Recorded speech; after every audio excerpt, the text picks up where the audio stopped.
can clip off just so we see if we're going. And the volume level looks good. Awesome. Let's, can we start with a little bit of relatability stuff? A little bit of... Sure. You're from where originally? Do you tell that? Yeah, I'm originally from Chicago, suburbs. And then I moved out to Los Angeles in 2015. So I've lived in LA for about almost 3.5 years now. Have you been playing music for how long? Officially, lessons and everything like that, I usually tell people about 15 years, because that's about the time that I started songwriting, and that's when I really actually began to consciously learn it. Sure. We had a piano in my house growing up, so I would, mess around with that, but it wasn't until about 16 years ago at this point, that I started actually learning. Were your initial songs always about real stuff with you, or were they like goofy songs? Like my first songs were really stupid songs. My first songs were embarrassing. That's really the best word. I had some gems, and oh god, looking back, there are moments where I go, okay, I can see the start of the songwriter that I've become today. And then there are other ones where I go, looking back, and I'm like, I don't know how anyone encouraged me in this, because, normal teenager, I'm 13 years old, I'm just angsty in my bedroom when I'm writing about my feelings. And now I do that as, a 28-year-old, but hopefully a little bit more put together. I feel bad for the kids who are out in, Nebraska. They don't know anybody else does this. They don't have any friends who does this, and they want to get it out, but they don't know where to start, and they feel like, what gives me the right to do this? Yeah. Well, everybody has the right. Oh yeah, absolutely. That's honestly the best way that I can put it is based off of a meme that I saw recently, where it's just a photo of a bread aisle at a grocery store, and the whole concept is there are how many different types of bread out there right now? Like if you start to feel like, oh, well, I can't be a songwriter because other people are songwriters and they're already saying things. It's like, no. There are how many different types of bread just in one particular grocery store? There are how many different songs? Like emotions are so personal and subjective that everyone has the right to express them in the way that feels closest to them. Like we should do that. Unique voice. Yeah. When I went to the Play This Live conference last year, the key message from those people was be authentic, be sincere, be yourself, and people will like you if you are who you are. Exactly. But it's tough. I've been evangelizing streaming to my community, and most of them, they get on Live Me and they go, these kids don't want to hear me. They have no interest in me. I'm not going to wear a tight shirt. I'm not going to vape. Right. But one of the things I love about you is your thing is totally your thing. You're not trying to be anybody else. It's, I'm really not. And honestly, I joke about it. I joke about saying I'm not trying to be anybody else because I'm too lazy to remember all of the other things. If I create this whole persona, then I have to actually work to keep that up, and I'm not invested in that at all. Or you could trump out and just change everything. He doesn't care what he said yesterday. I don't think he remembers what he said yesterday, but anyway. But really, I joke about it, but in all seriousness, I really don't. I don't have the time to be anyone else. I see no point in it. If you are who you are as a person, other people are gonna, again, going back to the bread thing. Some people love rye bread. Rye bread isn't out here trying to be pumpernickel. Rye bread's just out here being rye bread. Exactly. And people are like, oh, sweet, I love rye bread. Other people are like, rye's not really my thing. Doesn't mean that, rye bread is worthless. Just means some people don't like rye bread. It's the same kind of thing. I'm going to be who I'm going to be. Some people are going to, gravitate toward that because there's something about it that resonates with themselves, and hopefully I'm just a decent enough human being that, that helps my cause, I guess. But other people aren't going to agree with who I am and what I do personally and professionally. Yeah. So, and I'm not going to force anyone to change their mind, because I'm just going to be doing, not that I want to live in an echo chamber where everyone's constantly being like, oh, I love you, you can do no wrong. I do want to be called out if I have things that I need to work on, but Again, it comes back at the end of the day, like, you are you. It's the Dr. Seuss. There's no you who can be youer than you. Like, it really just. One of my favorite movie lines ever is at the end of Jerry Lewis's Nutty Professor, and he transforms back into the nerdy guy. Yeah. He says, and I learned one very important thing. You might as well learn to like you because you're going to have to spend a lot of time with it. Exactly. Exactly. Nope, Yeah. that's 100% true. But yeah, I probably, like a lot of people, I got to know you through the streaming. Yeah. I'm sure you've made how many followers do you have now on livestreaming? I think I'm nearing 115,000, Wow. somewhere like that. Yeah. So, yeah. But I knew the first time I saw you that you were somebody I wanted to know. Well, that's You very know, cool. And I really enjoy your music. And Thank you. You really create a space, Yeah. And my friend Matt Stone, you ever meet Matt? The name sounds familiar, but I don't know that I've He's met. on Live Me. He's Okay. got a stage job. He travels a lot, so he's Okay. often streaming from hotel rooms, usually after you're done here. Okay. But he's a wonderful guy, and he does all kinds of interesting stuff, and he just will sit with his dog at his feet, Yeah. and just play. I mean, some nights he'll do a cover night, some nights he'll do a night of songs he hasn't played in 15 nice. years. I saw him one night writing a song with people. Okay, yeah. On the thing, taking suggestions and putting together. I don't know if he completed it or not. Should check in. He's a really super guy. He's from Los Cerritos or someplace. Oh, okay. A little bit north. Okay. I should introduce you guys. There's a lot of people I would love to introduce you to sometime. Right, yeah, sure. My friend they stayed with last night who's the production manager over at Avalon. Okay. Really cool guy. Really cool guy. Awesome. And he doesn't know you because I asked. So. Most people don't. It's fine though. But one of the key reasons I think to be in LA is to network. You do that Oh, or absolutely. network? So it's very interesting. I network in a very non-networking way. And what I mean by that is I'm far more interested in getting to know people and developing relationships than simply just making connections. Right. And so for me, it's a bit more like playing the long game. Like, I'm perfectly fine with meeting someone and then developing a connection with them over a course of 1, 2, maybe 3 years, as opposed to meeting them and being like, oh, you're a producer? Sweet, let's sit down and talk right now. I've got 45 minutes free. We can go over my entire career plan. These are my goals. Let's do this, Yeah. And I feel like we're kind of oversaturated in this city with people who do take that approach. Yeah. And for some people, it works, and you can just take off running, and that's great. I applaud that because it works for them. For me, it's also taken me a while too, because I have taken these last 3 years of living in LA to even figure out what are my goals? What do I want my career to look like? And so I'm less interested in networking in a specific sense. In terms of like meeting label execs and like doing all the sort of standard things, and I'm much more interested in finding peers and colleagues with whom I can collaborate and build a sustainable empire, really. Yeah. So that, of course, is going to take a lot longer than just trying to like get my ass through the door of Capitol Records, Yeah, I know. Although, you read my business card, it says opportunities for musicians. Yeah. I am constantly trying to look for synergies, for people who have something in common, who can help each other out, who can do things that help them take the next step. Yeah. One of the things I do is I run the Big Orange Tarp Falcon Range, and they just announced our 24 finalists for the Emerging Songwriter Oh, cool. Okay. showcase this year.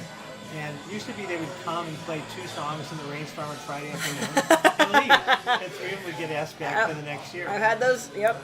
But I've made it a full weekend immersion experience. Oh, that's and awesome. We have a presenter DJ reception that they come to, and I showcase them at night under the Big Orange Tarp. We get nice crowds. I try to hook them up with other places where they can play. That's amazing. Sometimes they place them with other camps because I know they'll meet cool people at Sure. the camps. And I'm just trying to make sure that it's a really good weekend for them. Yeah. But I have no preconceptions about how that has to happen. Yeah.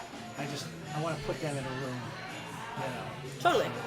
Yeah. So, yeah, it's a little bit of an obsession with me, but also I'm 65 and I can't take too slow a burden. One of my best friends passed away last week. Oh man, sorry to hear that. Unexpectedly and just crushing. He was the lead player for my house band at the Big Orange Tarp, and it makes every moment that much more precious. Yeah. But, now you said you've got a band too. Is it the same material? Is it a different? So I'm in a couple different projects. Okay. Obviously, I have my solo career, and then the band that I'm in, it's full band, 5-piece band. You know, guitar, keys, bass, drums. I am the backup singer and keys player, and so our band is called Greg in Good Company. I saw that Yes. one time. I saw that band, and I was thinking, why don't they let them sing more? Oh yeah,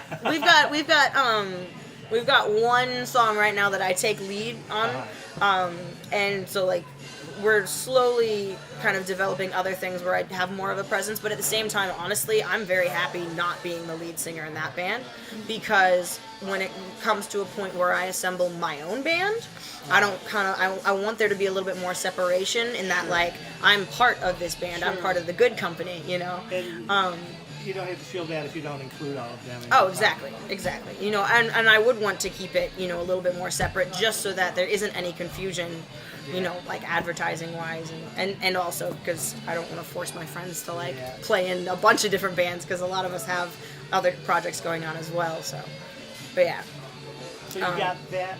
Yes, so I've got solo, I've got Greg in Good Company, and then I have a duo with my friend Britt, which she's another singer-songwriter, Britt Cussero. I love Spell her. the last name? Yeah, so it's Kusserow. Okay. And then Britt is Britt. And so the duo that she and I have together is called Honey Nut Querios. Oh. I love it. And honestly, I am honored to take credit for having come up with that band name, because we were just joking around, and I was like, we'd already been talking about like doing some collaborative stuff together, and I was like, you realize that if we start this project, we're gonna have to call ourselves Honey Nut Querios, because we're a little bit nutty, we're a little bit sweet, and of course we're both queer, you know. So she died, but it stuck, and I firmly believe that regardless of anything else I do in my life, naming Honey Nut Querios will be my greatest contribution to this project. There you go. Do you know the girls from Zabruza? I don't. I've actually never heard of that group. Bianca Crusoe. Okay. And, I forget the other girl's name. I think Jennifer Zabriskie or something Okay. like that. So combined. Yeah. Ah. But they're excellent. But Bianca's put all their energy behind Freddie and Francine. Okay. So, and they're touring a lot. Cool. If you've heard them before. I feel like I've heard of them. They've lived here for several years, and they're now in Nashville, where the song is born. You know. It's actually where I wrote my first song. Ah, really? Yep. When I was 13.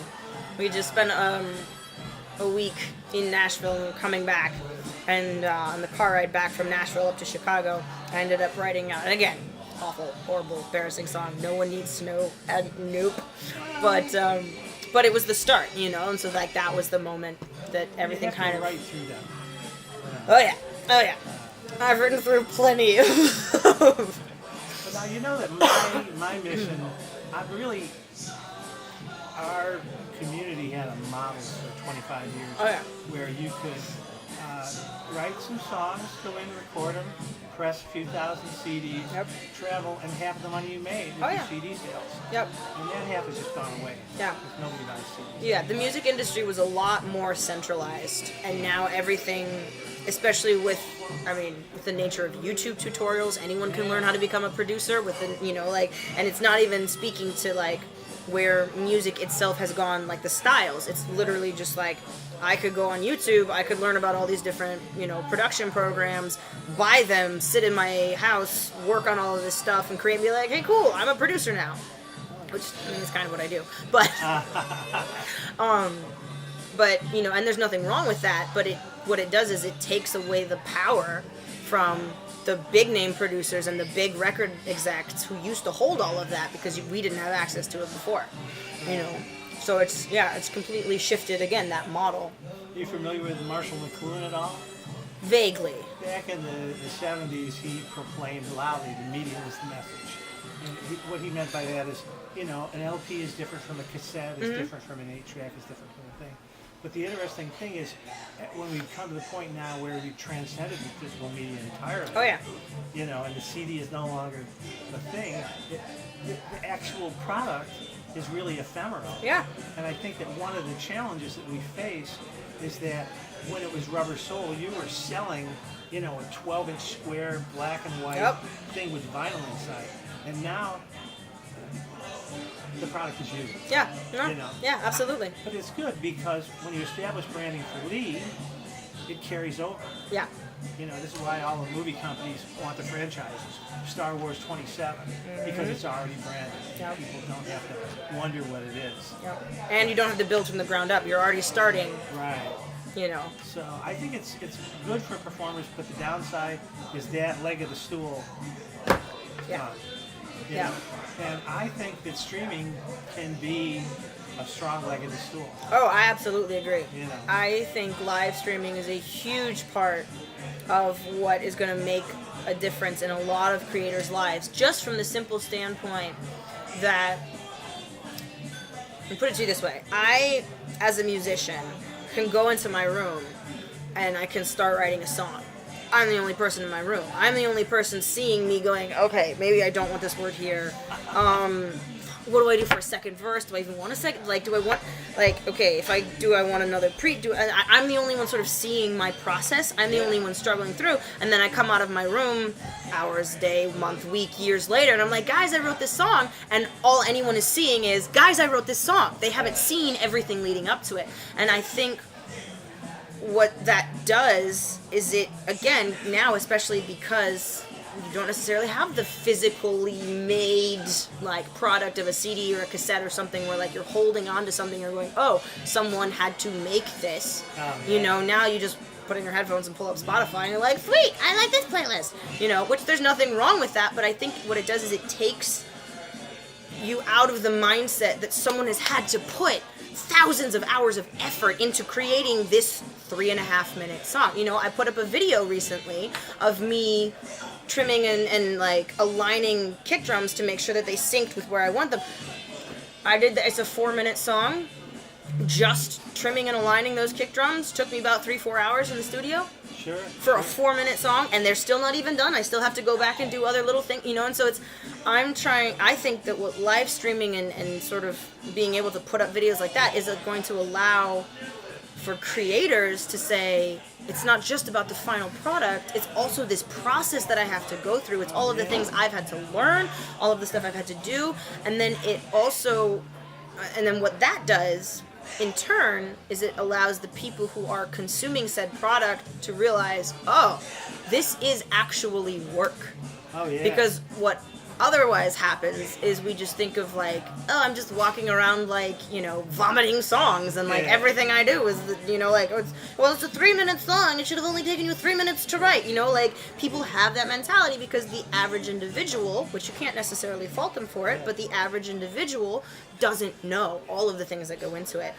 And I think something like live streaming, especially, like you were saying, like your friend Matt, where he's written songs on broadcasts, you start to get a glimpse of the behind the scenes, which does two things. One, it allows, the average individual to kind of feel like they're getting this exclusive, knowledge that other people might not always get. And two, it showcases the fact that we are actually putting in work and effort and blood and sweat and tears to the things that we create as artists. Oh, yeah. It's important that people realize that their work has value. Yep. And that we find a